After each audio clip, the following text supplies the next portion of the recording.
Okay, going to run 8 miles now.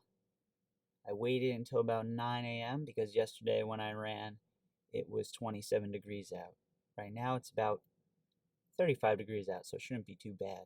Um, I'm going to be running, so I'm not going to be able to take a lot of video and record stuff, but I'll try and catch some cool things along the way. But let's get it done.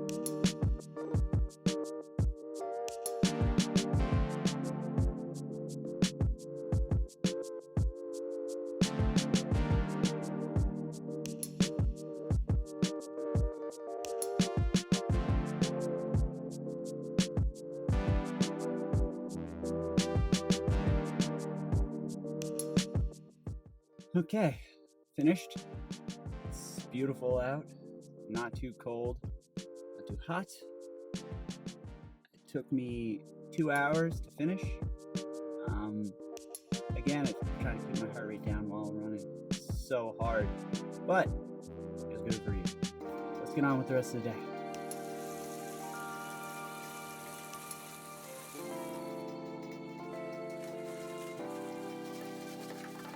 Hope for the best. 10 minutes.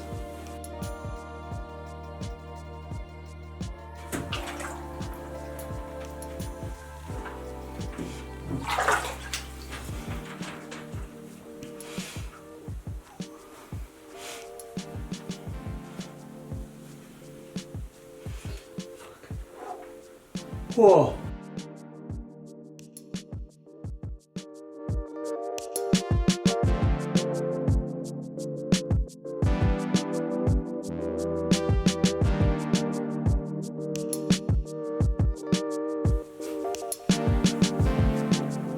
It's cold.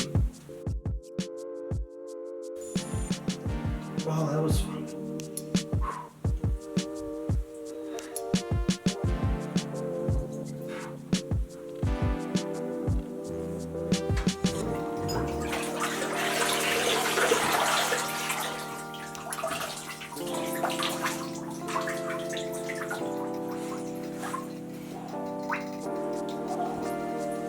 That was cold. Alright, so we're wrapping up week 1 of 30 by 30. I have to say, things are off to a good start. I was completely compliant with my program, and as of right now, I had 7 total workouts. Those workouts were strength sessions that mainly were like single leg strength sessions, and then some ab work, and then a lot of pulling work. Because believe it or not, for the running that I am doing, I want to make sure that I have enough scapular and lat strength, because that's what's going to allow me to continue that running motion. Single leg work, hamstring work, you know, all that fun stuff, and a lot of stretching. And on top of all that, I completed 22 miles this week. And it was made up of shorter 6-mile run, 2 4-mile runs, and then 1 8-mile run.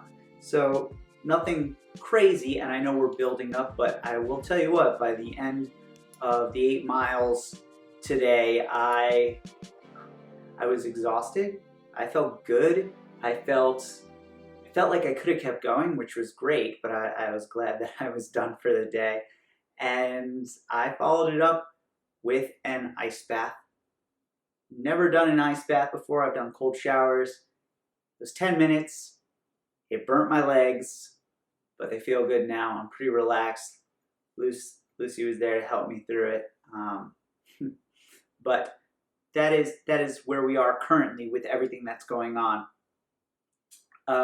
Now the way I look at everything for my training on this cool Training Peaks app, it told me that I completed 7 hours and 23 minutes of training this week.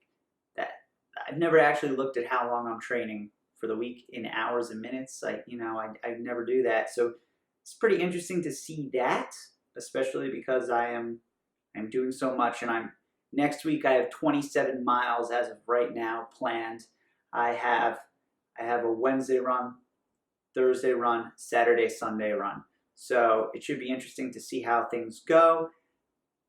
Monday I am completely off. I'm going to stretch, roll, probably try to get as much mobility as I can, but I'm also going to catch up on extra sleep and make sure I'm eating enough.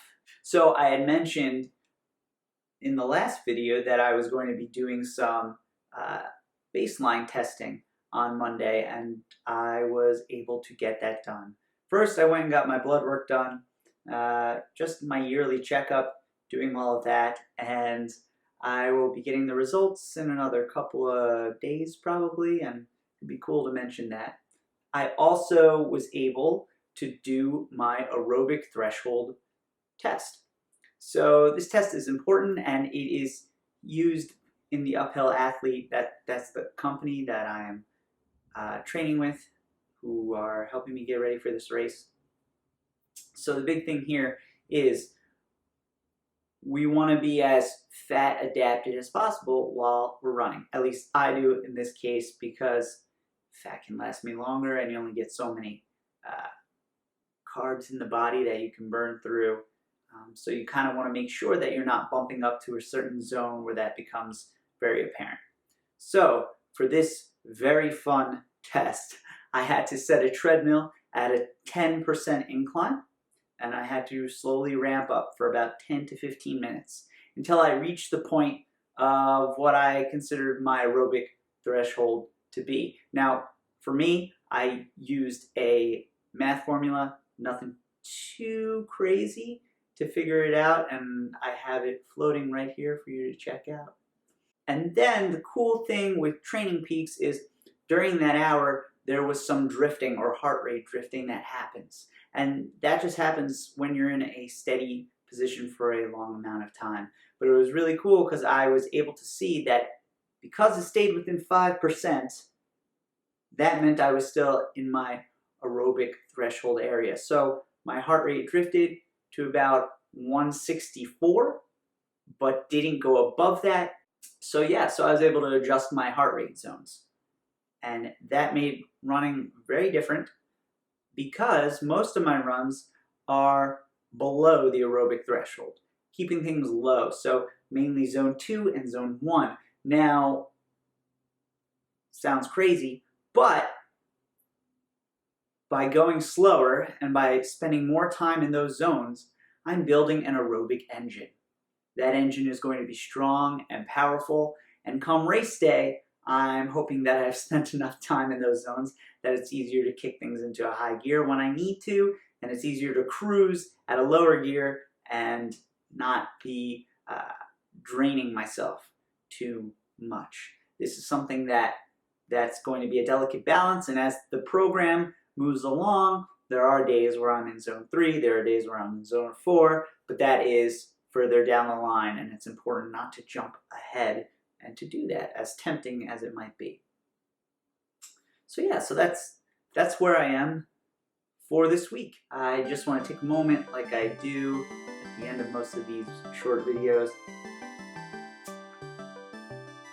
I am doing all of this to bring awareness to mental health and depression and anxiety. It's such an important thing that we should be able to talk about. And I think we are talking about it. It's a hot topic at this moment, and that's fantastic. But it's also sad because that means so many people are dealing with some sort of depression, anxiety, bipolar disorder. The list can go on and on. And it's not always easy for people to get help for monetary reasons, for whatever other restrictions might be there. And my hope is that by raising money with Movember, you can click the link down below and donate. Please, please donate, because we're trying to make a difference. They will donate that money to help bring more awareness to mental health and to depression, and hopefully bring services to people who can't afford it. Now, at the end of this video, there will be a number you can call if you or a loved one is suffering from depression or anxiety or having suicidal thoughts. I just want you to know that you're not alone. There are people in your life who you can talk to and who you love, and it is important to acknowledge all of that, to not ignore it. Because I promise you, that if you open up and talk to someone, you'll feel better. It might take time, but you will. So, wrapped up with week 1, gonna hit week 2 pretty tough, and I'm looking forward to it. Hopefully I won't take another ice bath.